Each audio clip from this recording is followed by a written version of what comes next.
Mumbai Tug brought to you by Sunny's World. Pune's Pride Sunny's World, life in Funshine. Resort weddings, events, restaurants, adventure wellness. Sunny's World, perfect destination for every occasion.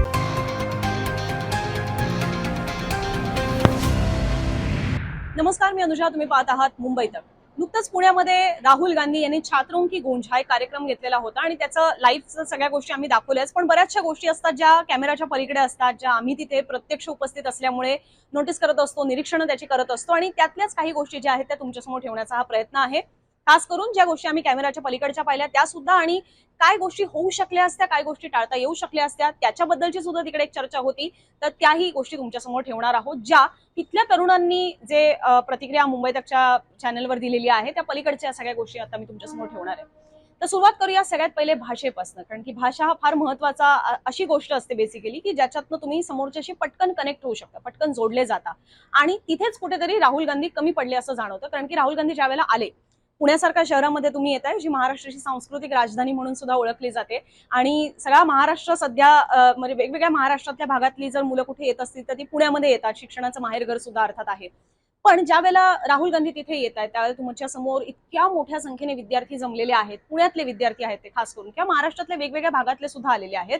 तर अशा वेळेला त्यांनी जर सुरुवात मराठीतनं केली असती तर त्याचा कदाचित एक वेगळा परिणाम जो आहे तो तिथे जाणवला असता. नेमकी त्यांनी त्यांच्या नेहमीच्या प्रमाणे इंग्रजीतनं सुरुवात केली.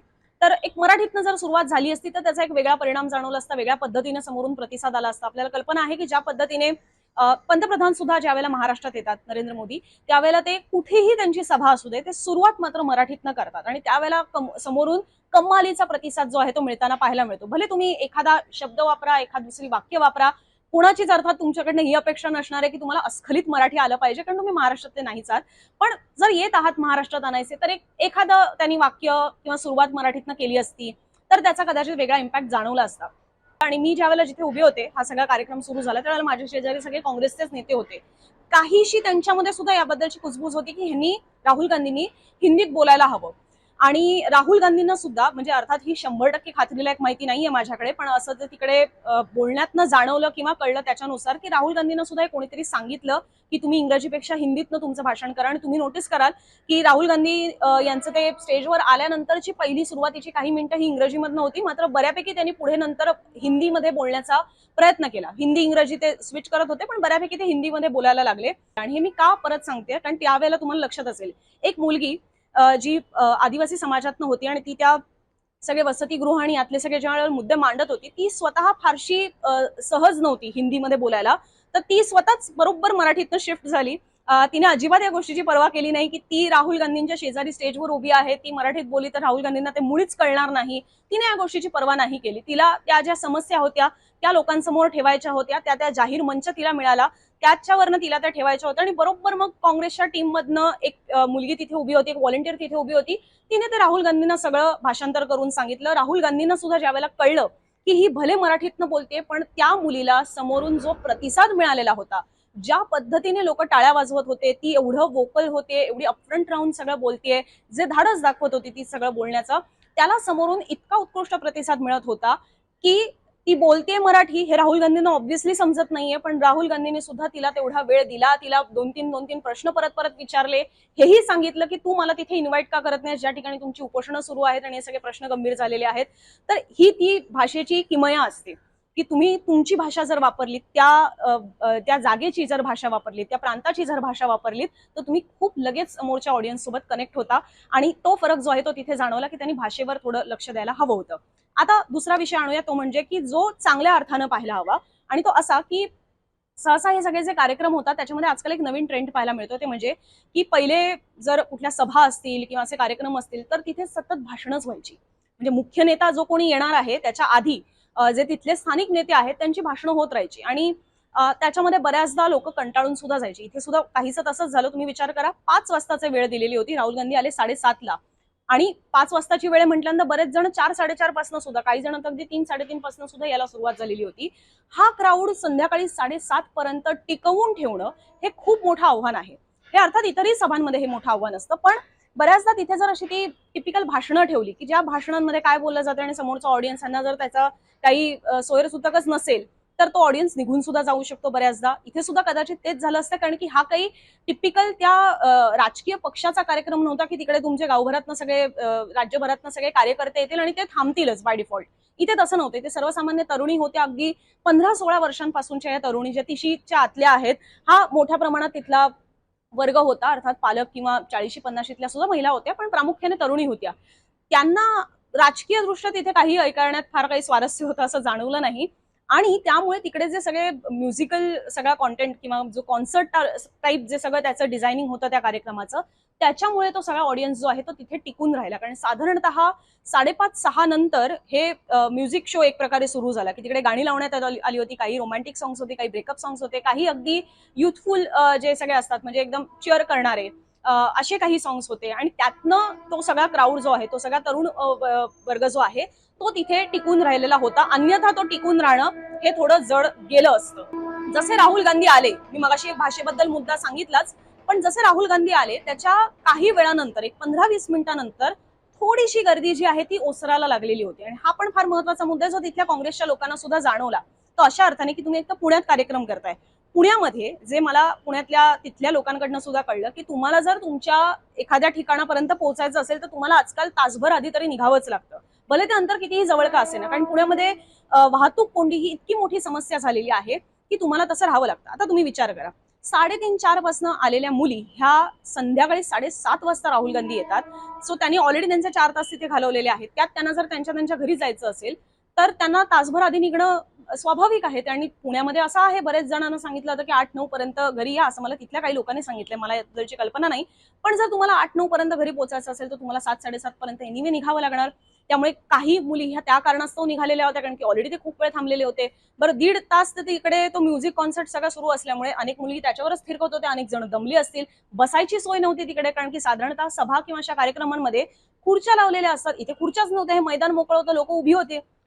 4 तास तुम्ही लोकांना उभं राहण्याची अपेक्षा कशी काय ठेवता? सो त्यातनं सुद्धा बराचसा त्या तरुणी ज्या आहेत त्या निघून गेलेल्या असू शकतात. त्या पलीकडे जाऊन तिकडे खाण्यापिण्याची कुठलीही सुविधा नव्हती. त्यामुळे एवढ्या त्या 3:30-4 पासून, काही जण 5-5:30 पासून आलेल्या ज्या मुली आहेत त्या तिकडे कशा काय थांबतील? राहुल गांधी जर 7:30ला येणार असले आणि त्याच्या पुढे तो कार्यक्रम तासभर चालणार असेल तर अनेकांना भुका लागलेल्या असू शकतात, पाणी हवं असू शकतं, त्याची तिथे कुठलीही सोयी सुविधा नव्हती. ही पण काही कारणं आहेत. मला तिथल्या एका काँग्रेसच्या महिला नेत्याने असं सुद्धा सांगितलं की मुली आहेत, हा विचार करा, ह्यातल्या अनेक मुलींचे पिरियड सुरू असतील, अनेकांना वॉशरूमला जायचं असेल, त्या जाणार कशा? तर हाही एक मोठा तिथे समस्या आहे. कारण की राहुल गांधी येणार म्हटल्यानंतर तिकडची सिक्युरिटी एवढी टाईट होती की एका गोष्टीवरनं जर तुम्हाला दुसरीकडे जायचं असेल, तुम्हाला एक्झिट घ्यायची असेल, तुम्हाला कोणाला भेटायला, एवढी टाईट सिक्युरिटी की त्याच्यामध्ये माणूस वैतागून जाईल 10 वेळा आत बाहेर करण्यासाठी. त्यामुळे वॉशरूमला जायचं तरी तिथे त्या सुविधा नसणार, किंवा पिरियड्स असतील तेवढ्या वेळ उभं राहणं शक्य नाही, भूक लागणार, पॅड चेंज करायचं, ह्या सगळ्या गोष्टी आहेत. तर ह्या सगळ्या गोष्टींचा जर विचार केला तर राहुल गांधींनी थोडं वेळेत यायला हवं होतं, किंवा कार्यक्रमाचीच वेळ थोडी उशिराची ठेवायला हवी होती, असं तिथलं काही जणांचं मत आहे. आणि याबद्दल विचार व्हायला हवा असंही तिथे काही जणांनी बोलून दाखवलेलं आहे. अजून एक मुद्दा सांगायला हवा तो म्हणजे ऍक्सेसचा. हा कार्यक्रम महिलांसाठी होता. एक काँग्रेसच्या अंदाज साधारणतः असा होता की एक 10,000 येतील, आणि नंतर जे शेवटाला कळलं त्याच्यानुसार एक 15-20 हजाराच्या घरामध्ये तिथे एवढ्या संख्येने महिला वर्ग जो आहे तो आलेला होता. आणि हा एक्सक्लुझिव्हली छात्रों की गूंजचा जो कार्यक्रम आहे पुण्याचा, तो फक्त आणि फक्त महिलांसाठी होता.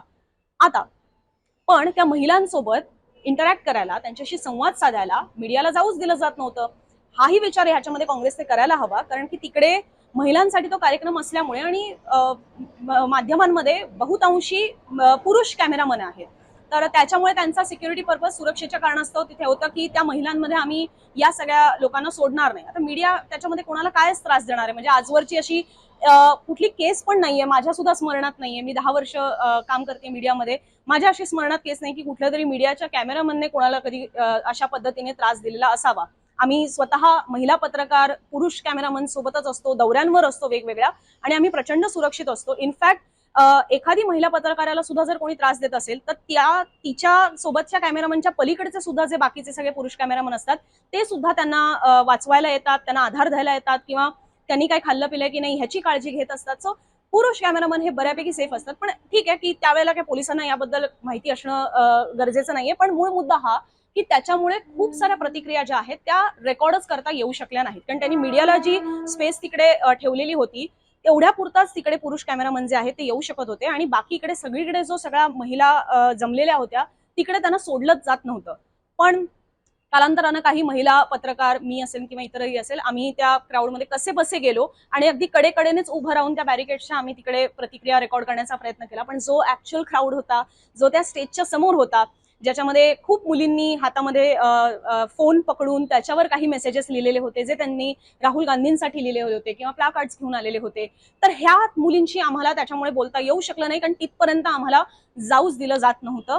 तर हाही पुढच्या वेळेला विचार व्हायला हवा, कारण की त्या रिॲक्शन्स ज्या आहेत त्या त्याच्यामुळे रेकॉर्ड होऊ शकल्या नाहीत. जो ऍक्च्युअल क्राऊड होता की जो तिकडे राहुल गांधी यांची क्रेज पाहून तिथे आलेला होता, आणि तो क्राऊड तर शेवटपर्यंत काही हल्ला नाही. तो जो स्टेजच्या समोर सगळा क्राऊड जमलेला होता, तो शेवटपर्यंत ती गर्दी जी आहे ती कायम राहिलेली होती. मागची थोडी जी गर्दी आहे ती मध्ये मध्ये ओसरत होती, त्याची काय करणं ती मी मगाशी सांगितली.